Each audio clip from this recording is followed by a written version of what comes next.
The renegotiated NAFTA is supposed to be pretty much a done deal, everything but the ratification. But over the weekend, a problem emerged. Mexico learned the U.S. planned to send labor inspectors to Mexico, otherwise known as attachés. Mexico said it never agreed to this. Then, today, the two sides appeared to reach a resolution.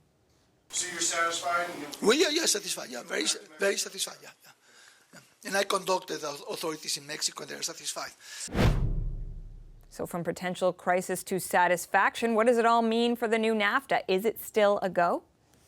Juan Jose Gomez Camacho is Mexico's ambassador to Canada. He joins me now in studio. So the U.S. trade representative is saying in all of this that these attachés are normal, that they're not actually labor inspectors. Your country's lead NAFTA negotiator says good enough for him. So does this mean that Mexico is on board with this File deal closed.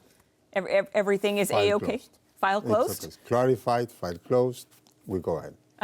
Did this cause any sort of uproar from your perspective? Was there any concern Well, that the there deal was really in in Mexico there was confusion, Mm-hmm. and as we expressed bilaterally to Ambassador Lighthizer, we needed clarification because, of course, this was not part of any bilateral discussion. This has nothing to do with the text of CUSMA itself, and then we realized of this appropriation of funds to appoint these up to 4 labor attachés in Mexico, and some people began thinking or thought that this could be an indirect way to appoint or to send inspectors to Mexico.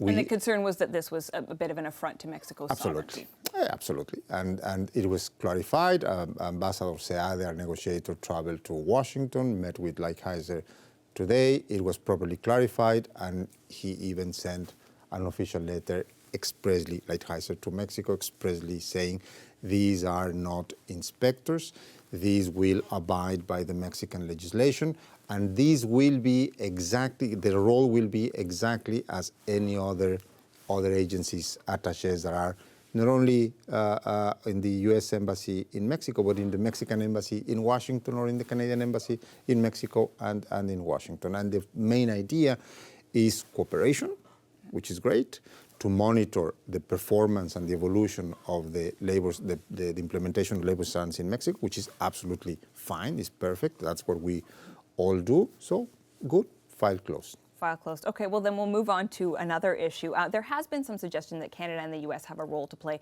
in supporting Mexico financially in implementing labor reform in your country. Will Mexico be asking Canada for any sort of financial help? Not financial help.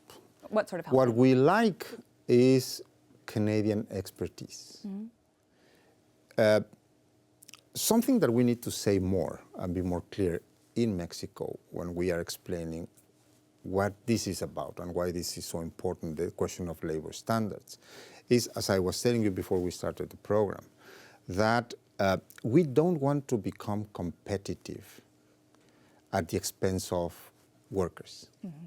because we have cheap labor or because we have lower standards. We want to remain and be even more competitive based on a robust, healthy, successful workforce, innovation, competitiveness.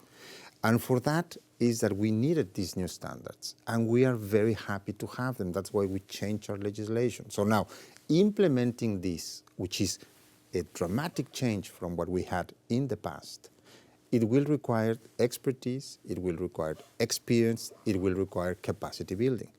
And Canada has enormous expertise and capacity on that. And we not only would welcome Canada's involvement or participation, but we have asked Deputy Prime Minister Freeland in Mexico last week, where we were all there in the signing of this new protocol, was very happy acceding to this issue, and she was very public about it. So we are very happy, yes. Well, I do want to pick up on that because I think for a lot of Canadians, while there are particular aspects of this deal that might affect particular sectors, we talk about supply managed sectors, the aluminum industry, I think a lot of Canadians feel like perhaps this is relatively status quo, the new NAFTA. But you're saying that when it comes to labor standards, this is going to be a bit of a game changer for Mexico? Absolutely.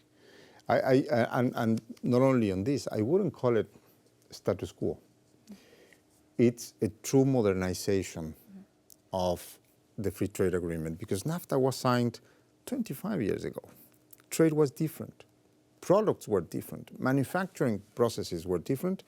And many disciplines, as they called it in this business, did not exist, like e-commerce, for example, or e-business. New technologies, new requirements for intellectual property. All this is new. And also, Mexico has changed. So in NAFTA 1, energy was not open. It was a state monopoly. Telecommunications was a state monopoly. Then we opened that up. Now they are forming part of all this. So no, it's a very important change. But as Madam Freeland said again, in Mexico, let me keep quoting her, is a win-win-win. Really a win-win-win. So I'm getting a lot of optimism here from you, Ambassador. Yes. I wonder if that optimism extends to Canada because, of course, the deal still has to be ratified Yeah. here in Canada. We don't really know from the different parties in Parliament. We're in a minority government now, as you know. We don't have a clear sense yet of what kind of support this is going to get. Does that cause you any concern? Honestly, no. No, because as we in Mexico or in the US, of course there are sectors that would have preferred this or that result differently. Of course, political parties and groups have different approaches to how this should have been done. But I think it is my sense from people I talk here in Canada, from people or things I read, members of parliament, members of the opposition, and all of them, it's a bigger consensus that CUSMA is a very good thing for Canada too. Yes, it may imply some challenges, but above all, it implies huge opportunities. In the United States, the political situation is a little bit different. Obviously, this is all happening under the shadow of the impeachment hearings. Are you concerned about the process in the United States?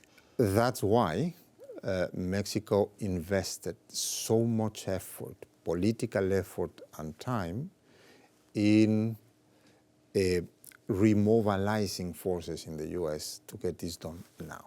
It was critical that we get where we got now. So yes, we were very concerned because the political environment in the U.S. could have put NAFTA or CUSMA in the back burner. Now, thanks to that, it's not. As you saw, President Trump sent, or Ambassador Lighthizer sent the implementing law to Congress last Friday. So Mrs. Pelosi announced that probably even next Thursday could be put for a vote in the House. So the Senate will not have time to approve it now, but the fact that it goes through the first phase in Congress means that all the uncertainty is already being removed.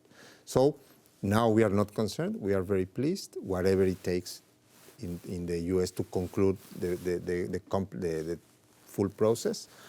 And yes, it would have been a huge concern hadn't we reached this point now. Okay. Thank you very much for your time today, Ambassador. It's a pleasure. Thank you so much.